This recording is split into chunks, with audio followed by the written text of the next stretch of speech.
Okay, so welcome everybody once again. And last time we were discussing Shudra Kushta. We just finished understanding all the 11 types of Shudra Kushta.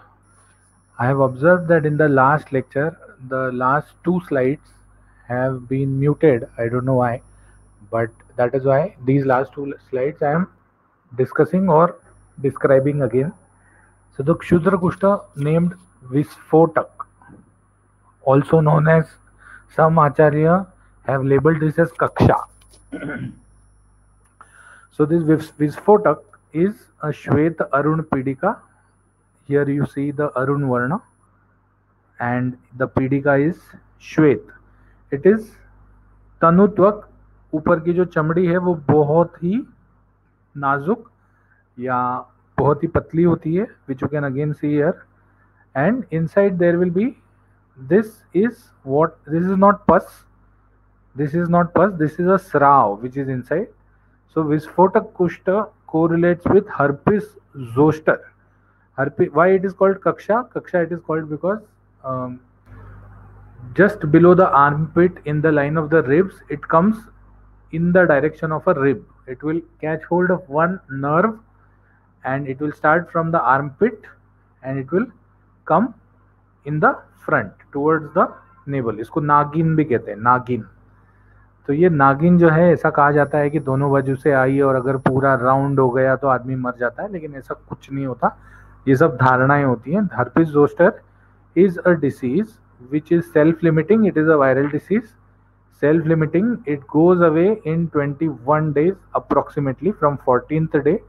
First 7 days it will come, next 7 days it will trouble, and the last 7 days it will go away. So this is what is herpes zoster. And herpes zoster में एक ज़रूर से होता है कि if it is a self-limiting disease and if it will go away on its own, why do we do treatment?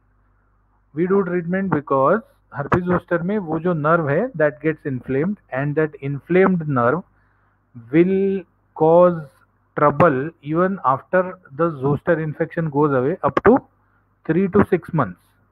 मूंगे आएगी, जलन होएगी, दर्द होगा. So though it is a self-limiting disease, the earlier you treat, the better, because the prognosis of getting better or the prognosis of having any after effects reduces. So this is Visfotak. Up to Visfotak I had very nice pictures. No, up to Shataru I have very nice pictures. So Shataru usually correlates with seborrheic dermatitis. Seborrheic dermatitis is a disease in which the sebum gland reduces its secretion and or increases its secretion, and there is infection in the skin, inflammation in the skin. The upper two layers of the skin get inflamed and you get रक्तक्षाव वर्ण के फोड़े. Initially they are फोड़े, then वो फट जाने पर ऐसे दिखता है, reddish discolored skin, specifically in the beard area for men and any other area where you have too much of hair. For example, you can have seborrheic dermatitis in the armpits, you can have seborrheic dermatitis on your head, you can have seborrheic dermatitis in the pubic region. So anywhere where there is a lot of hair or even the mustache region, you can have seborrheic dermatitis. So if it is something like this which shows itself in the hairy region of the body, you can say that it is seborrheic dermatitis, correlates with Shataru. So first it will have some eruptions, after which they will burst. Burst होने के बाद जलन होती है, दर्द होता है और व्रण हो जाता है वहां पर. So this is Shataru. Last we come to is Vicharchika. Vicharchika, unfortunately, thoda sa laziness, I couldn't find a good image, but if I find one, I will definitely show it to you, even when we are not in Kushta. So Vicharchika is a कफ प्राधान्य वाला disease है और श्याव वर्ण की पीड़िकाएं होती हैं. श्याव वर्ण is bluish black type, उसकी पीड़िकाएं होती हैं, कंडू होता है और बहुत ज़्यादा खो जाने पर व्रण हो जाता है, बहुत ज्यादा खुजाने पर व्रण हो जाता है. सो दिस इज विचर्चिका कुष्ठ. आफ्टर वी फिनिश द कुष्ठ लक्षण, then we come to the purvarup. Now ideally purvarup should have been first, but it is okay. They have labeled it very nicely, kushta lakshanam agrajam, last line. So what are the purvarup of kushta? If you are going to get kushta, or if your skin is going to get inflamed or infected, then what are the prodromal symptoms you will see? Prodromal. So prodromal symptoms are purvarup. Then main symptoms, or what you can say, the cardinal symptoms are roop. The complications are known as upadra. So you should understand all these terminology. So prodromal symptoms are what? Now because kushta correlates, or kushta is basically focused on the skin, most of the symptoms of kushta appear, or the prodromal symptoms appear on the skin.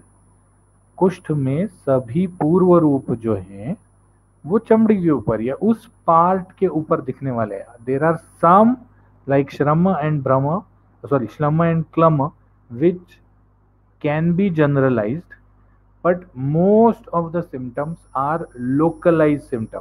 उस जगह पर जहां पर कुष्ठ होने वाला है उस जगह पर होने वाले सिम्टम्स है. सो कुष्ठ के पूर्व रूपों में उन्होंने क्या कहा है? स्पर्श अज्ञत्वम. अज्ञ ज्ञ ज्ञान, अज्ञ अज्ञान.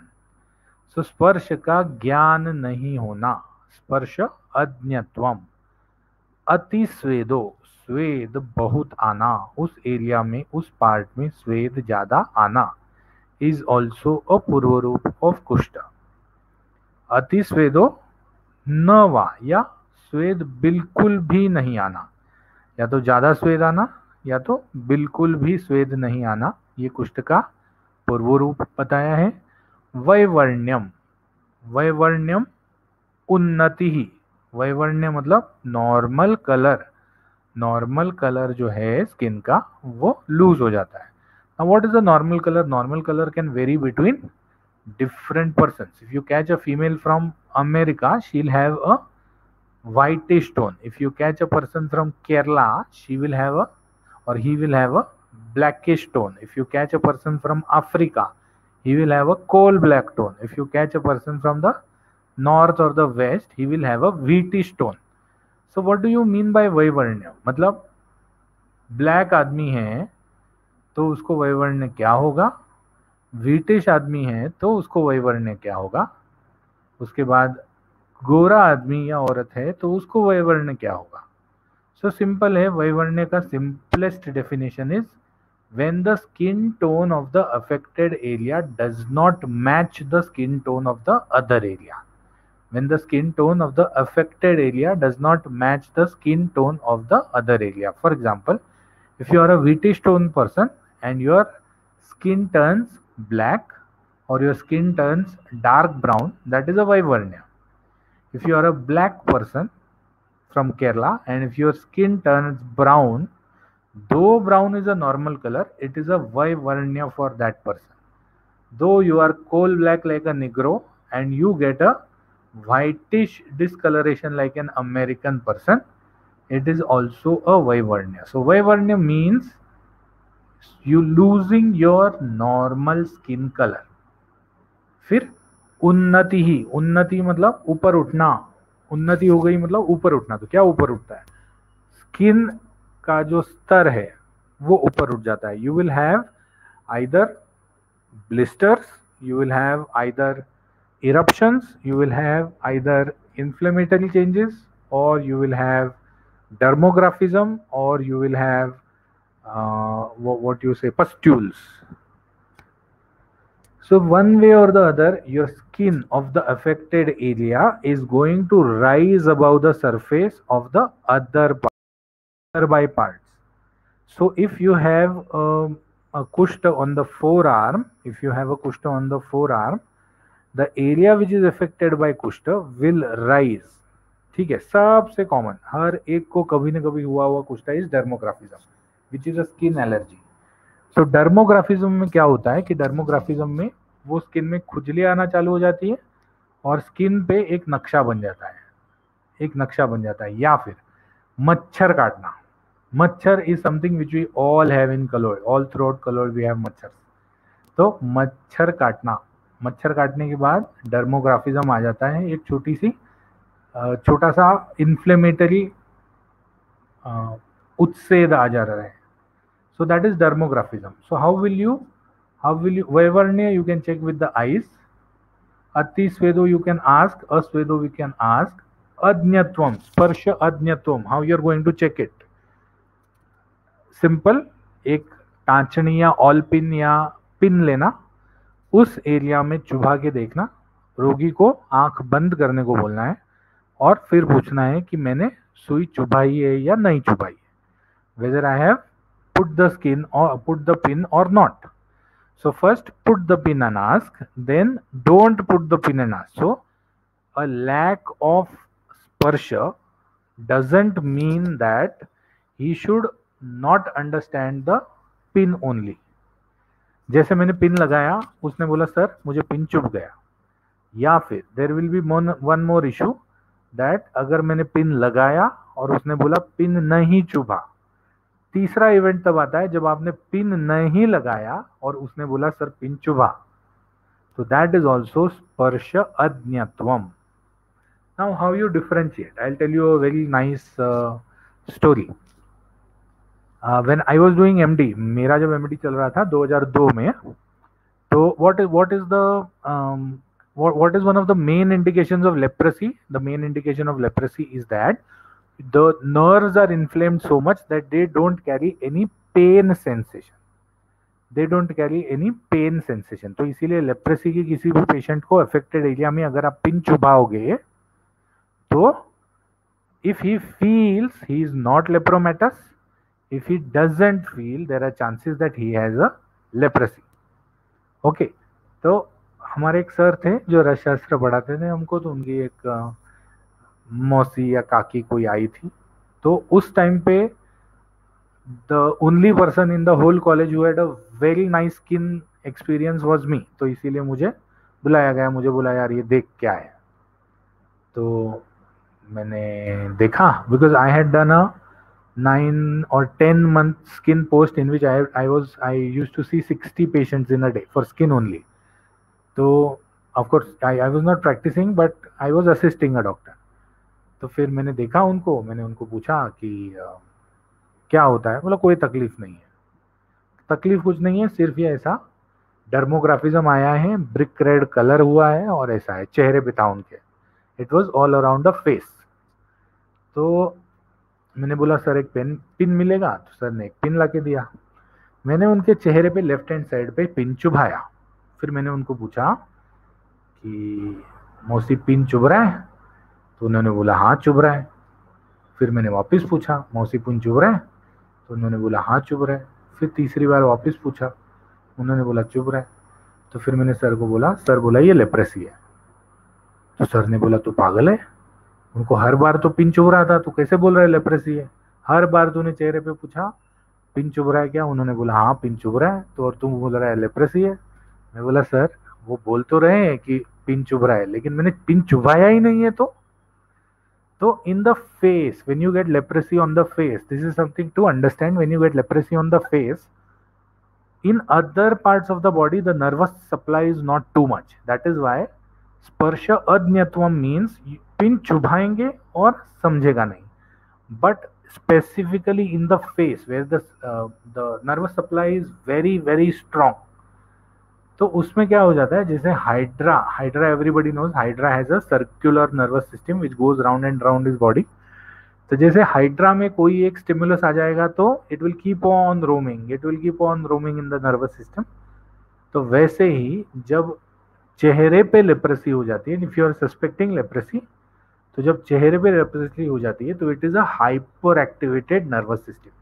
सो दैट इज वाई आपने एक बार पिन चुभाया, हर बार उसको पिन चुभने की वेदना होती है, भले आपने पिन नहीं चुभाया है। तो why I told this example is स्पर्श अज्ञत्वम, मतलब पिन चुभाई हुआ नहीं समझना इज वन पार्ट, लेकिन पिन बिना चुभाए भी पिन का चुभा हुआ लगना is also स्पर्श अज्ञत्वम. So स्पर्श अज्ञत्वम अतिस्वेदो न वा वैवर्ण्यम उन्नति. कोठा नाम, कोठा नाम मतलब कोई ब्लिस्टर या कुछ नहीं आता, सिर्फ डर्मोग्राफिज्म आता है. It goes on its own, goes away on its own, it comes back on its own. तो जैसे long back when I used to suffer from dermographism, मैं मेरे घर से कॉलेज जाने के लिए निकलता था, रात भर पढ़ाई की हुई होती थी, दिन भर में सोना होता था, तो मैं क्या करता था, मुझे 45 मिनट्स लगते थे बस से कॉलेज आने में, तो मैं वहीं बस के आगे वाले डंडे पे सर रख के सो जाता था 45 मिनट्स के लिए.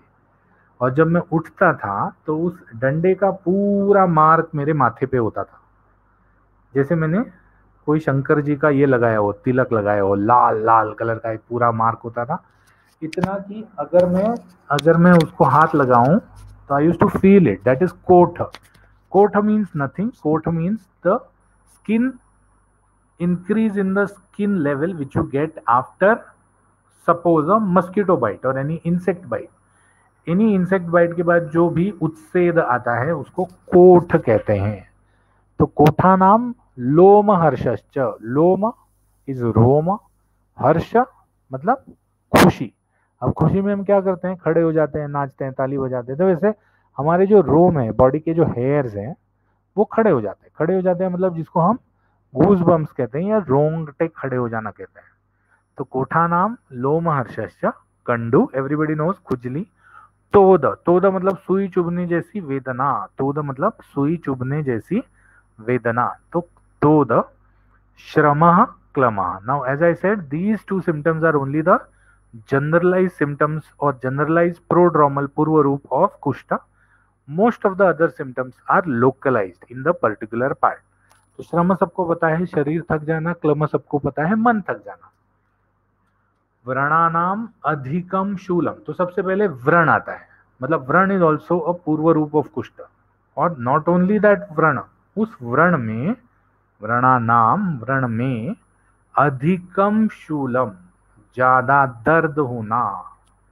सो specially when the nerve endings get involved in कुष्ठ, what happens is when the dermis epidermis get open, the epidermis में जो लास्ट में नर्व एंडिंग्स है वो इरिटेट हो जाते हैं. और जब इरिटेट होते हैं तो सिर्फ तीन ही चीजें होती है, आइदर यू गेट दाह, और यू गेट पेन, और यू गेट चिमचिमायन, दैट इज मूंगे आने जैसा, चींटी चलने जैसा.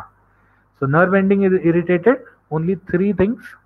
वन इज योर चिमचिमायन, द अदर इज दाह, and the third is pain. So व्रणानाम अधिकम शूलम शीघ्रोत्पत्ति चिरस्थिति. शीघ्रोत्पत्ति मतलब कल व्रण नहीं था या कल फोड़ा नहीं था, रात को सो गया, सुबह सुबह फोड़ा आ गया. इतना बड़ा आ गया कि भरोसा ही नहीं कर सकते कि ये जो उत्पत्ति है, ये जो फोड़ा आया हुआ है, दिस इज ओनली ओवरनाइट. तो शीघ्र उत्पत्ति हो जाती है, लक्षणों की, फोड़ों की, व्रण की शीघ्र उत्पत्ति हो जाती है. और चिरस्थिति ही, चिरस्थिति ही मतलब जो यूजुअल कोर्स में हमको फोड़ा आता है वो 2-4 दिन में शांत हो जाता है. बट यहाँ पर वो फोड़ा या तो बार बार आता है या तो आया हुआ फोड़ा शांत नहीं होता. स्थित चिर, चिर मतलब बहुत दिन तक या बहुत देर तक, और स्थिति मतलब वैसे ही रहना. सो व्रणानाम अधिकम शूलम शीघ्रोत्पत्ति चिरस्थिति. दाह सुप्तांगता. दाह अगेन नर्व एंडिंग्स. सो दाह सुप्तांगता. सुप्तांगता, सुप्त मतलब सोया हुआ, अंगता मतलब कोई एक पार्ट. तो शरीर का कोई एक पार्ट सोया हुआ लगता है. This is when this happens when you have a lot of, happens commonly in diabetes, happens commonly in leprosy, जिसमें सुप्तांगता आ जाती है, एक पार्ट में कोई भी संवेदना नहीं रहती. तो ये सभी लक्षण जो हैं ये कुष्ठ के पूर्व रूप के लक्षण हैं, ऐसा आचार्य ने कहा है. च इति कुष्ठ लक्षणम अग्रजम. अग्रज मतलब पहले आने वाला, इसके पहले, लक्षण के पहले जन्म लेने वाला पूर्व रूप, या रूप के पहले पूर्व जन्म लेने वाला पूर्व रूप. वैसे ही अग्रज मतलब एक के पहले जन्म लेने वाला. तो कुष्ठ लक्षणम अग्रजम मतलब कुष्ठ के ये पूर्व रूप है. उसके बाद कुष्ठ की चिकित्सा का विचार. कुष्ठ त्रिदोषज रोग है, मैंने शायद ये 6वीं या 7वीं बार बोला है. कुष्ठ के कोई भी दोषज प्रकार नहीं होते। तो कुष्ठ त्रिदोषज रोग है, सर्व त्रिदोषजम कुष्ठम दोषाणाम तो बलाबलम। तो इसकी चिकित्सा कैसे करनी चाहिए? इसकी चिकित्सा करने के लिए उन्होंने कहा है दोषाणाम तो बलाबलम, मतलब जो दोष ज्यादा बलवान है, जिस प्रकार से सिम्टम दिख रहे हैं और उस सिम्टम से आप ये जान सकते हो कि ये दोष ज्यादा बलवान है। जैसे अगर रुष्यजीव्य है तो रुष्यजीव्य ये वात कफ वाला है, तो कफ ज्यादा बलवान अगर है तो पहले कफ की चिकित्सा करनी चाहिए। तो यथा स्वैर लक्षणम बुद्ध्या, जो लक्षण बुद्धिमान वैद्य को सबसे पहले दिखते हैं, जिस दोष के लक्षण कुष्ठानाम क्रियते क्रिया, उस कुष्ठ में उस दोष को शांत करने के लिए आपको चिकित्सा करनी चाहिए। तो सर्व त्रिदोषजम कुष्ठम दोषाणाम तो बलाबलम यथा स्वैर लक्षणैः बुद्धा कुष्ठानाम क्रियते क्रिया। तो इसका मतलब जो दोष ज्यादा है उसके हिसाब से सबसे पहले क्रिया करो, क्योंकि है तो तीनों दोष वाला, लेकिन जो दोष ज्यादा नॉटी है, ज्यादा मस्ती करता है, ज्यादा लक्षण दिखाता है, उसकी पहले चिकित्सा करनी चाहिए। दोषस्य यस्य पश्चेत कुष्ठ विशेष लिंगम अतिरिक्तम, मतलब कि अगर आपको पता है, ये देख के आपको समझ गया कि ये जो है ये मंडल कुष्ठ है।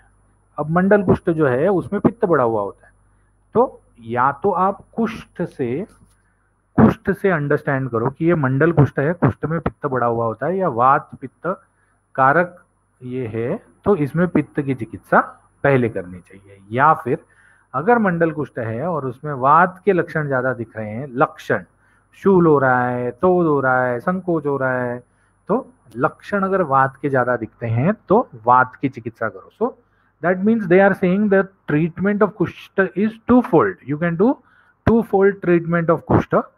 First according to your diagnosis, that is मंडल कुष्ठ में ये चिकित्सा, या फिर पामा में ये चिकित्सा, दद्रो में ये चिकित्सा, या फिर विचर्चिका में कोई ये चिकित्सा। तो चिकित्सा can be depending on the disease. The second is if the कुष्ठ is in such a state that the dosh are clarified, but the symptom or the cardinal symptom, the root of the kushta is not visible or doesn't give you more information. So either go with the root, or if the root doesn't give you more information, then go with the symptoms, other symptoms in the body.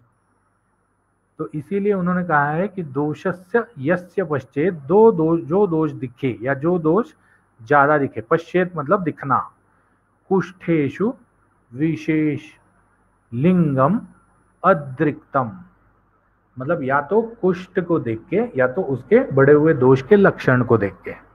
तस्य एव शमय कुर्यात् ततः परच्च अनुबंधस्य, सबसे पहले जो बढ़ा हुआ दोष है, तस्य एव जो बढ़ा हुआ दोष है, उस दोष को तस्य एव शमन करना चाहिए या फिर शोधन करना चाहिए, कुर्यात करना चाहिए, परम च अनुबंधस्य।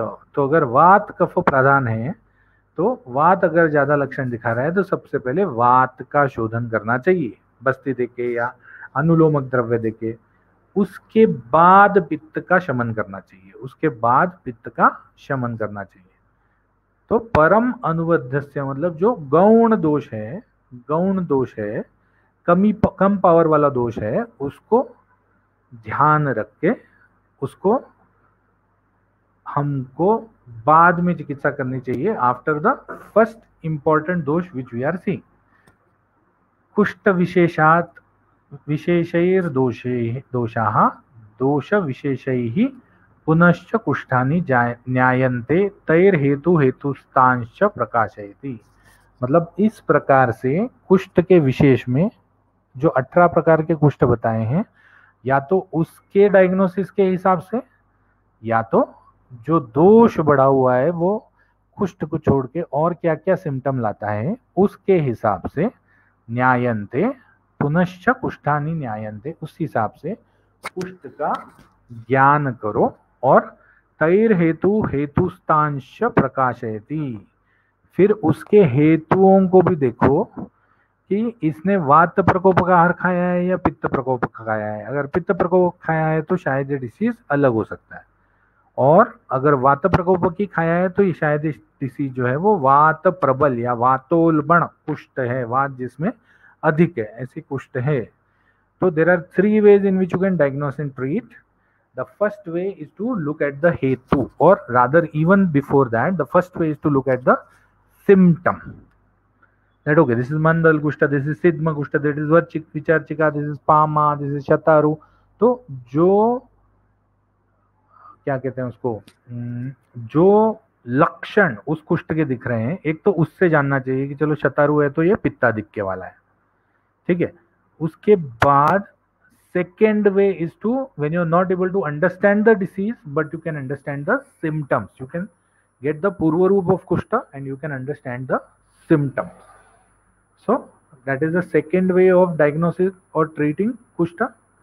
The third way is to understand the hetu, कि चलो ना मुझे कुष्ठ देख के ये समझ में आ रहा है ये कौन सा कुष्ठ है, ना मुझे कुष्ठ देख के ये समझ में आ रहा है कि ये वात पित्त कुष्ठ है, या कुछ भी नहीं समझ में आ रहा। तो ऐसे समय पर हमको हेतु देखना चाहिए कि क्या रीजन है कि इसको ये हुआ हो सकता है। सो दैट इज द हेतु पार्ट। कुष्ठ चिकित्सा विचार के बाद कुष्ठ में दोष लक्षण। तो अगर हमको दोष के हिसाब से डायग्नोस करना है, if we cannot diagnose it by looking at it, or we want to or there are no symptoms, so by looking at it you cannot be able to diagnose. So the most important part is to understand that which dosh in kushta will produce which symptoms, which dosh in kushta will produce which symptoms. तो इसीलिए उन्होंने वातज, पित्तज और कफज के अलग अलग symptoms दिए। Now these symptoms doesn't mean that Kushta can be classified into Vataj, Pittaj, Kafaj. Kushta can be classified only in 2 parts. Only in 2 parts. That is Bahya, Purva Roop and Roop, or 18 parts. That is 7 Mahakushta and 11 Shudra Kushta. तो कुष्ठ में दोष लक्षण में कौन सा दोष बढ़ा है ये कैसे समझ में आता है?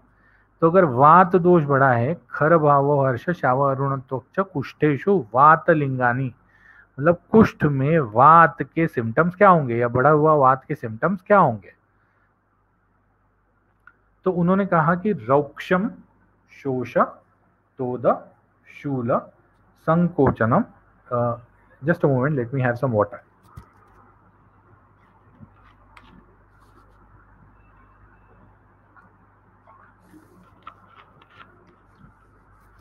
रौक्ष, रौक्ष इज रुक्षता, शोष सूख जाना, तोद सुई चुभने जैसी वेदना, शूल जनरलाइज्ड पेन, संकोचन एरिया या वो पार्ट शॉर्ट हो जाना, आयाम ये एरिया या वो पार्ट लंबा या बड़ा हो जाना, पारुषम, पारुषम मतलब खरता, खर भाव, पारुषम खर भाव, हर्ष लोमहर्ष मतलब गूजबम्स या रोंगटे खड़े हो जाना, श्याव अरुण त्वंच त्वक का विवर्ण हो जाना, या तो श्याव हो जाना या तो अरुण वर्णी हो जाना, कुष्ठेशु वातलिंगम। तो अगर ऐसा होता है तो उस कुष्ठ में हमको वात के लिंग या वात बढ़ा हुआ दिखाई देना चाहिए। फिर पित्त के उन्होंने बताए, दाह, दाहो रागाह, दाहो अगेन नर्वस इरिटेशन, रागाह, रागाह मतलब ज्यादा कलरफुल या ज्यादा ब्राइट रेड दिखना, तो रागाह मतलब वहां लाल हो जाना, परिस्रव, परिस्रव का मतलब है वहां से ब्लिस्टर्स में से पानी आना या फिर लस्सी का स्राव होना, पाक, पाक मीन्स जल्दी पक जाना। Now here they are either talking about व्रण और they are talking about blisters, या तो फुंसियों के बारे में बोल रहे हैं या तो व्रण के बारे में बोल रहे हैं, क्योंकि कुष्ठ में अगर पाक होना है तो वो सिर्फ इन्हीं 2 चीजों का हो सकता है, इन्हीं 2 चीजों का हो सकता है। तो पाक जल्दी होता है, विस्रो गंधा, गंदा स्मेल आएगा, नेक्रोसिस जैसा स्मेल आएगा, विस्र गंधव, कुणप विस्र मतलब गंदा, और कुणप गंदी मतलब डेड बॉडी जैसा. So probably there may not be any necrosis, but the bacteria or the inflammatory bodies in the blisters or in the vrana will secrete such chemicals that it will smell bad. It will smell bad. So विस्रो गंधा क्लेद, क्लेद का मतलब क्लेद यह ऊपर जो था वो स्राव था. क्लेद is स्लफ, स्लफ white colour का स्लफ जमा हो जाता है यहाँ पर, तो दैट इज क्लेद. उसके बाद तथा अंगपतनम, अंगपतनम अंग झड़ना चालू हो जाते हैं. अंगपतन कुष्ठ में होता है, कहीं देखा है? Yes. All lepromatous leprotic patients, lepric patients जिनको लेपर बोलते हैं, लेपर LEPER, उनका क्या होता है? उंगलियां झड़ जाती हैं. उंगलियों को वो इसमें कवर करते हैं, या तो हाथ की उंगलियां या तो पांव की उंगलियां झड़ना चालू हो जाती हैं. तो इसीलिए अंगपतन लिखा है. जब पित्त कृतम, पित्त बढ़ने से ये सब सिम्टम्स कुष्ठ में आते हैं. अब देखते हैं कफ बढ़ने से क्या क्या आता है. श्वैत्यम, शैत्यम, कंडु, श्वैत्य सफेद हो जाना, शैत्य ठंडा पड़ जाना, कंडु खुजली आना. स्थैर्य, स्थैर्य मतलब अपना आकार, अपना पाक की अवस्था नहीं छोड़ना. सो दैट इज स्थैर्य. च उत्सेद गौरव स्नेहा, च उत्सेद, उत्सेद ऊपर उड़ जाना, गौरव भारी लगना, स्नेहा मतलब यू फील ओलिएटेड, या आपका सिबेशियस ग्लैंड ज्यादा सीबम प्रोड्यूस करना चालू कर देता है. सो कुष्ठेषु तु कफलिंगम जतुभीर अभिभक्षणम क्लेदम, मतलब ये सब सिम्टम्स जंतु, जतु मतलब पेशेंट, तो जो पेशेंट है जिसको कुष्ठ हुआ है, वो भी कफज टाइप का या कफोलबण कुष्ठ हुआ है, उसमें ये सब सिम्टम्स दिखते हैं. कौन से सिम्टम्स? श्वैत्य, शैत्य, कंडु, स्थैर्य, च उत्सेद गौरव महास्नेहा. कुष्ठेषु कफलिंगानि जतुभीर अभिभक्षणम क्लेदाः. तो क्लेद कहाँ आता है? क्लेद या तो कफ में आता है या क्लेद पित्त में आता है. कफ में क्लेद बहुत आता है, पित्त में क्लेद हल्का सा आता है. Okay, so after this we come to साध्यासाध्यत्व. कुष्ठ का साध्यासाध्यत्व. We will stop at this slide. हम यही कुष्ठ को रोक देंगे. कौन से कुष्ठ की ट्रीटमेंट करनी चाहिए और कौन सी नहीं करनी चाहिए. बाकी डिसीजेस में अच्छा है, वातज पित्तज और कफज तीन ही टाइप्स हैं. त्रिदोषज एक टाइप है. तो अगर वातज पित्तज और कफज साध्य है तो त्रिदोषज क्या कहता है कि नहीं नहीं नहीं नहीं, आप आ सकते हैं, आप काम कर सकते हैं. So the disease is not regarded as a separate entity. Disease is not regarded as a separate entity. But here in Kushta, each area is regarded as a separate entity. तो इसीलिए उन्होंने कहा है कि सर्वलिंगैर युक्तम, सभी लिंग, सभी पूर्व रूप, सभी लक्षणों से उत्पन्न, मतिमान विवर्जयेत बलम, जो बुद्धिवादी होते हैं, उन्होंने कहा है कि जो मतलब सर्वलिंगैर युक्तेन मतिमान विवर्जयेत बलम, सभी लिंगों से युक्त जो कुष्ठ होता है उनको मतिमान या बुद्धिमान लोग विवर्जयेत, ट्रीटमेंट नहीं करनी चाहिए, वो असाध्य होते हैं. अबलम तृष्णा दाह परितम शांताग्नि जंतुभीर जगदम, मतलब अगर बल कम है, दोषों का भी बल कम है और रुग्ण का भी बल कम है, और अगर उसको बार बार तृष्णा, दाह, अग्नि का क्षय या अग्नि शांति हो जाती है, तब भी वो विवर्जयेत, मतलब ट्रीटमेंट नहीं करनी चाहिए उसको. तो ट्रीटमेंट किसकी करनी चाहिए? बाकी सब डिसीज में बेस्ट है, वातज पित्तज कफज की ट्रीटमेंट करनी चाहिए और सन्निपातज की ट्रीटमेंट नहीं करनी चाहिए. सन्निपातज यूजुअली ये होता है दुष्चिकित्सा. तो वैसे ही इसमें तो तीनों दोष हर कुष्ठ में है. तो उन्होंने कहा कि जो बलवान है और जो सभी लिंगों से युक्त है वो असाध्य है। जो निर्बल है और जिसमें दाह, तृष्णा या फिर अग्नि भूख मर जाना ये होता है तो वो असाध्य है। फिर उन्होंने साध्य किसको बताया? साध्य उन्होंने बताया वात कफ प्रबलम यदि एक दोष दोषोल्बणम न तत्कृच्छ्रम। मतलब जो वात और कफ से बना हुआ है या वात और कफ के आधिक्य से आया हुआ जो कुष्ठ है, उसमें अगर कोई एक दोष दूसरे दोष से ज्यादा बढ़ा हुआ है, यद एक दोष दोषेश उल्बणम, एक दोष ज्यादा बढ़ा हुआ है तो न तत्कृच्छम, फिर वो कृच्छ साध्य नहीं है, फिर वो सुख साध्य है। वातज कफवात कफज कुष्ठ जो है वो सुख साध्य है। तो कृच्छ साध्य कौन सा है? कृच्छ साध्य वो है जो कफ पित्त वात पित्त प्रबलानी। तो वात पित्त कफ ये तीनों दोष जब एक साथ आते हैं तो वो कुष्ठ जो है दैट इज इजीली ट्रीटेबल। कफ पित्त वात पित्त ये प्रबल होके अगर स्किन में कोई इन्फ्लेमेशन या इन्फेक्शन हो गया तो this can be categorised into कृच्छ साध्य, जिसका मतलब है जल्दी से ट्रीटमेंट नहीं कर सकते। So what we do is 40 minutes are completed. I don't want to stretch you any further. So thank you so much for attending the lecture. And if you have any doubts, you can place them in the chat box. Otherwise, you can leave. Thank you so much.